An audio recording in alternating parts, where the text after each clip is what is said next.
Coco, you ready? Yeah. Okay, drop in. 5, 4, 3, 2, 1, drop La it! première courbe, Enak glisse bien, il arrive à sortir en tête. C'est maintenant pour Perrine. Oh, and there it is, Watercourse with the...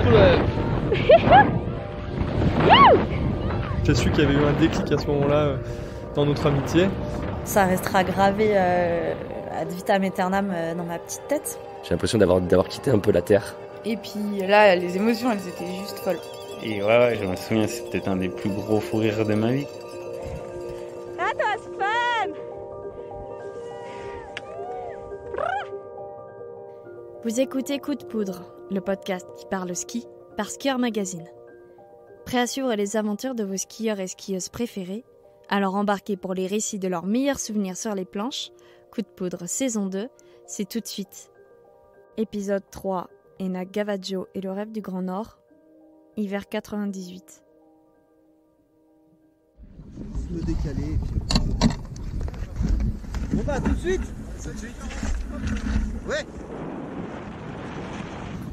Alors c'est l'histoire d'un gamin de 20 balais qui a commencé le freeride et qui a grandi dans les magazines, qui a découvert Skieur qui avait été acheté par son papa avec couverture de Glenn Plague de Seth Morrison et qui avait pour rêve d'aller un jour en Alaska.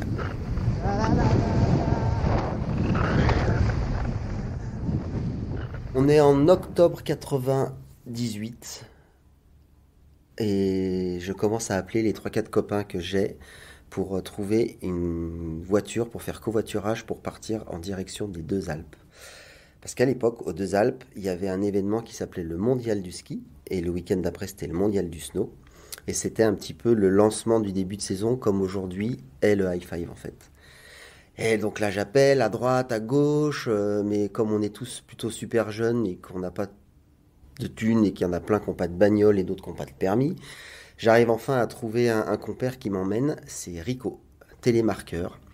Et du coup, on part ensemble direction le Mondial du ski. On arrive le soir assez tard, on fait la fête. Non, on fait pas la fête. On ne touche pas, on fait pas ça. Et je me souviens, en fait, on arrive le lendemain matin, on va chercher les forfaits. Et là, devant la caisse, il y a des petits flyers, des sortes de posters A4 bien dégueulasses. Donc je pense que c'était déjà Gaylord qui faisait ça, mais à l'époque, c'était bien dégueulasse. Et là, c'était écrit « Premier ski cross en France à gagner 10 000 francs et première compétition de carving en France ». Et là, alors bon, ski cross, on sait tous ce que c'est. Compétition de carving. Alors moi, je vois ça, je me dis, bon, de toute façon, j'ai pas de thunes, j'adorerais m'acheter une bagnole. Et là, je me dis, attends, mais là, si je gagne 10 000 francs, donc 1 500 €, que je fais coup double, je peux m'acheter une bagnole, et là, je suis, mais facile. Donc, je m'inscris. On part le matin, je suis toujours avec mon copain. On arrive là-haut, et là, compétition de carving. Je dis, ok. Alors la compétition de carving, super simple comme ça, mais en fait super compliqué à réaliser. Donc il faut des skis d'1,50 m, des plaques qui surélèvent les skis d'à peu près 10 cm, de façon à avoir la voûte plantaire à 25 cm du sol, pour pouvoir se pencher un maximum.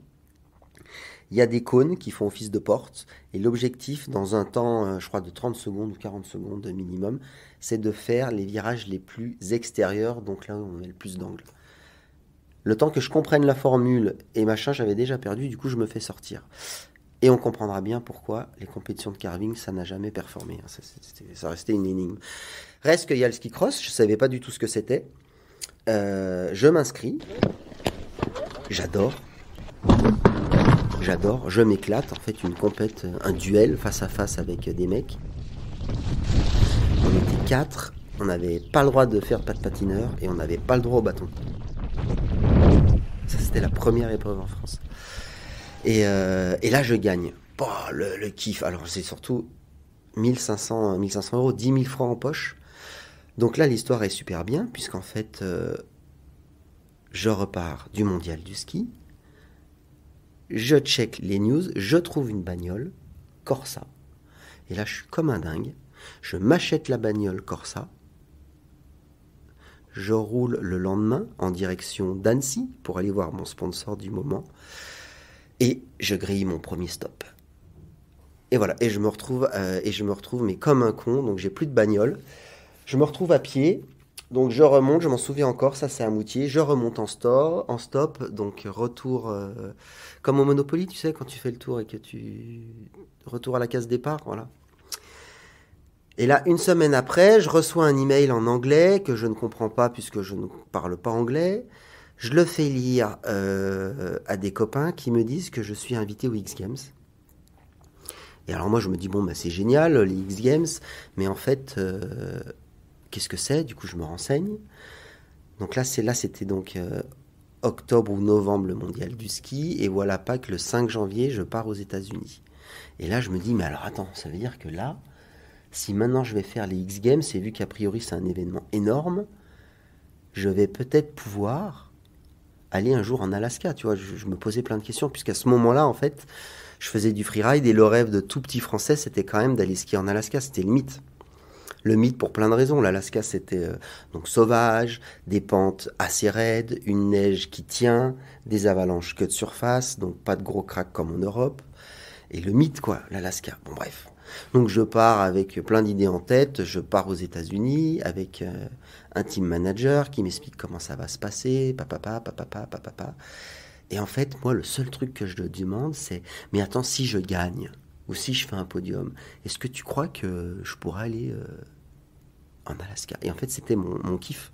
Tu sais, dans la vie, des fois, tu te mets juste des objectifs qui sont... En général, tu essaies de faire qui soient réalisables. Mais moi, de ma poche, partir en Alaska, parce qu'après, il fallait payer les heures d'hélico. Hein, c'est encore un autre budget, donc c'était mort tout ça. Et du coup, je pars aux X Games, hyper naïf, je ne comprends rien, je connais pas le ski cross en fait, puisque j'en ai fait qu'un.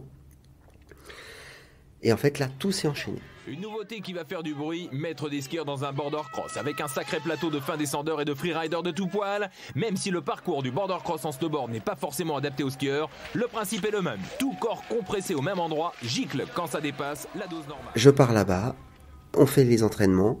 Ensuite, je me retrouve avec Denis Ray, qui est un ancien skieur, qui était en Coupe du Monde de ski alpin avant et qui a fait du ski cross. Il m'emmène skier, je découvre les États-Unis pour la première fois de ma vie. Je suis comme un dingue. Pour moi, États-Unis, c'est le pays de la liberté, le rêve américain, tout est permis. Et là, premier run, on part en hors-piste. Et là, bim, course-poursuite avec les ski patrol. Parce qu'aux États-Unis, oui, on ne fait pas de ski hors-piste. On ne passe pas sous les cordes. On respecte la loi. Donc voilà, les États-Unis, là, pour moi, ça en prend un grand coup. Donc je suis avec Denis, il part devant parce que lui savait déjà.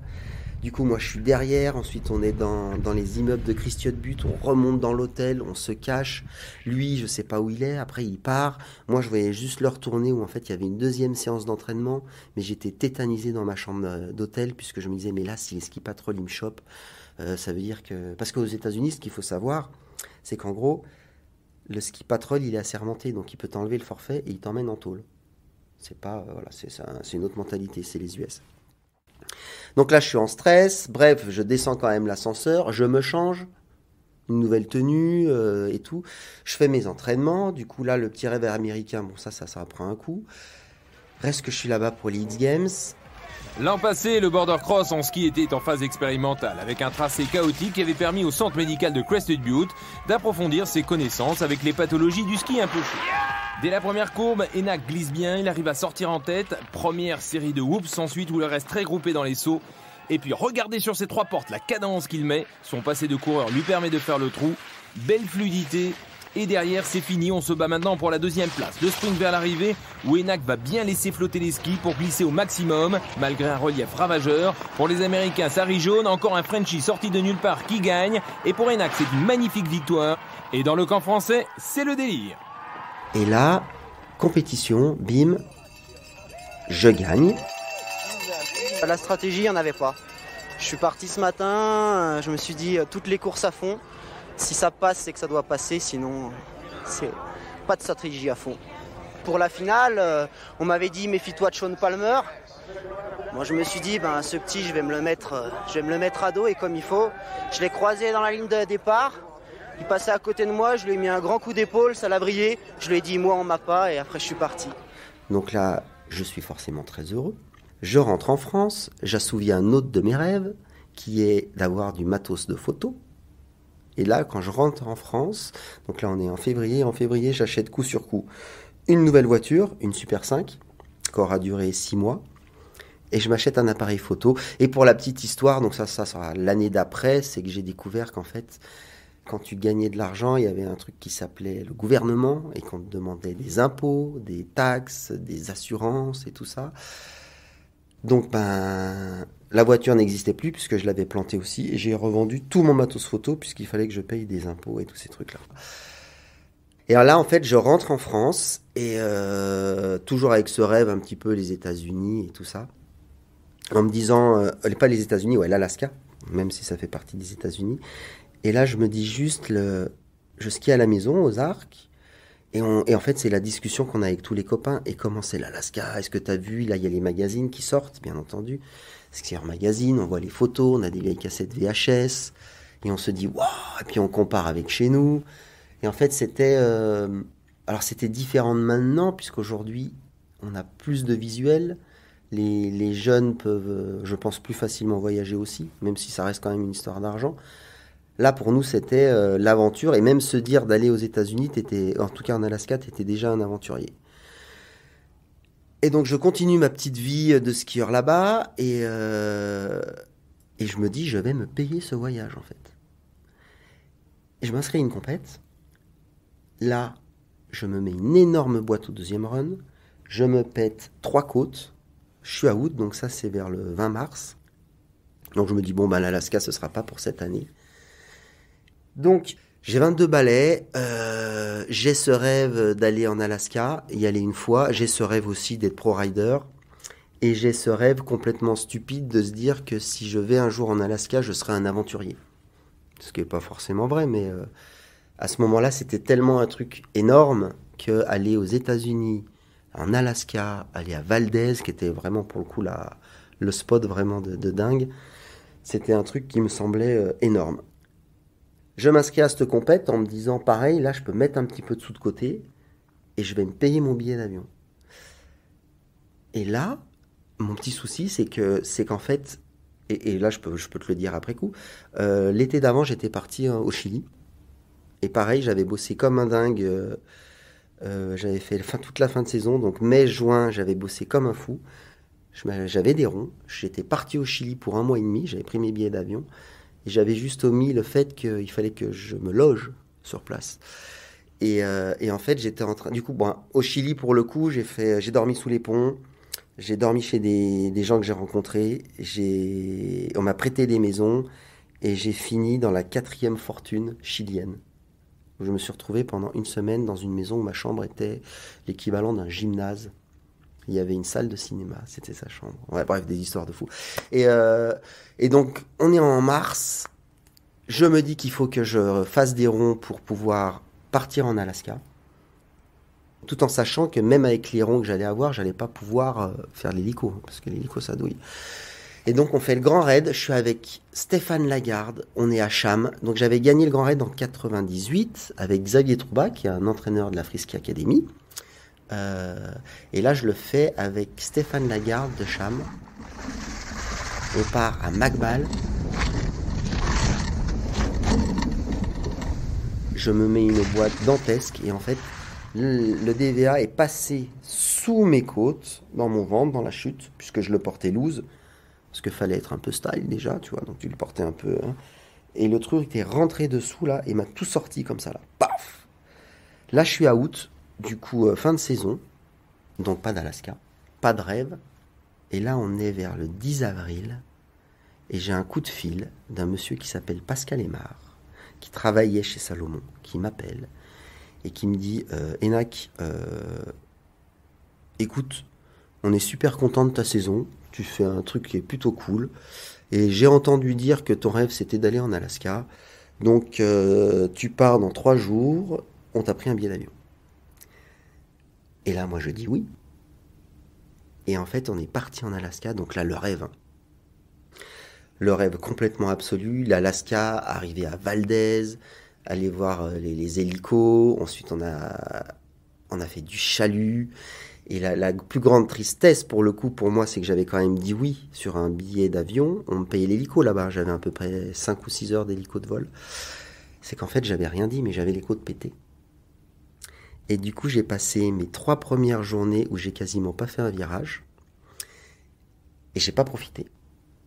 Et on avait une météo qui était pas super. Et en fait, tout s'est concrétisé le dernier jour, puisqu'après on a eu un créneau de 4-5 jours où il pleuvait, il ventait, l'hélico volait pas. Moi j'étais parti récupérer dans une sorte de petite pharmacie dégueulasse, là, des antidouleurs, mais de chevaux. Et le dernier jour, je me suis, je pense, plus que dopé.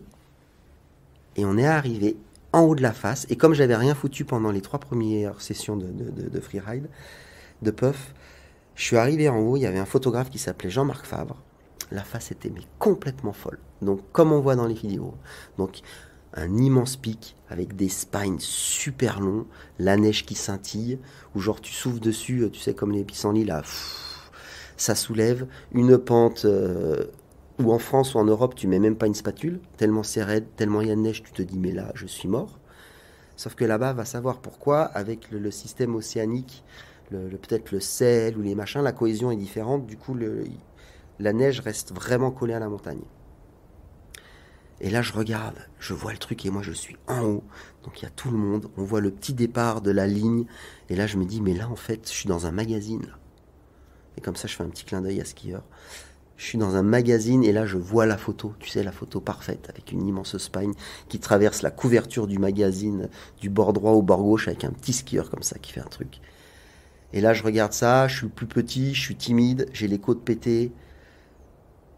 Du coup, je dis rien. Et là, Jean-Marc Favre, le photographe, dit puisque tout le monde s'affolait pour vite aller là-haut pour faire la première ligne. Bon, les gars, Enak n'a pas fait de first track encore. Et je pense que là, c'est pour lui. Et là, mais j'ai senti un moment. Et là, je pense que je m'en souviendrai toujours. J'ai la petite arête comme ça devant mes yeux. Là, j'avais 50 mètres à faire pour aller en haut du spine. Et là, je me souviens, là, j'ai jamais marché aussi vite, j'ai jamais été aussi léger pour marcher dans 70 de puff. Et là, je me suis envolé en marchant comme ça, tac, tac, tac, tac, tac, tac, tac, avec les skis sur l'épaule. J'ai planté les skis, j'étais en haut, on avait les petites radios Motorola, là, qui ne passent pas, hein, de l'époque. Et je me suis fait mon ouverture de run sur une pente qui devait faire, je sais pas, peut-être 600-700 mètres de dénivelé, sur un spine juste idyllique. Et il n'y avait que moi seul au monde. Voilà. Et du coup, mon petit rêve des 2-3 années d'avant où j'avais commencé à entamer ce métier de pro rider s'est réalisé, pas quand je suis arrivé en Alaska, pas quand je suis monté le premier coup en hélico, mais sur ma dernière journée grâce à Jean-Marc Favre. Et ça, pour moi, c'est un souvenir assez incroyable.